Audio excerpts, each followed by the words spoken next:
તો હવારમાં સુકનો સુરત તો નતો ઉજ્યો પણ દાડો ઉજી ગયો હતો. દાડા ઉગતા તો આખું પરિવાર આવી જાય ખેતરમાં મગફળી ખચેરવા. એમાં તો આપણે સામેલ થઈ ગયા હતા. यही नहीं अभी और सुनिए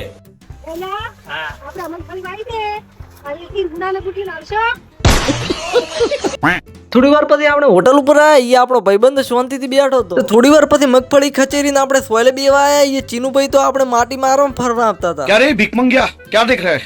गजब बेइज्जती है। તો થોડી વાર પછી મમ્મી આપણા હારું ગરમા ગરમ ચા લઈને આવી જાય છે. તો હેડો થોડી ઘડા તો આરામ મળશે.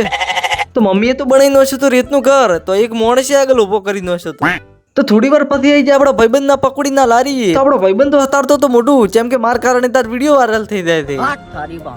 कैसा लगा मेरा मजाक? તો પછી આપણે થોડી વાર ઘરે આવ્યા તો મસ્ત પલાસ્ટર માં ચીનુભાઈ પડ્યા પંખાનો વાયરો ખાતા હતા. મચ્છર ને કાટ લિયા. તો થોડી વાર પછી હોદની તો હોદ પડી જાય છે. તો ગામમાં એરટેલ નો ટાવર બનવાથી અમારે જીઓમાં 2 દાડાથી નેટ બંધ થઈ ગયો છે. તો આપણે તો બપોર સુધી મહેનત કરીને ખચેરી નો છે તે આખા ક્ષેત્રની મગફળી. થોડી વાર પછી આવે છે આપણા ક્ષેત્રમાં ગાય.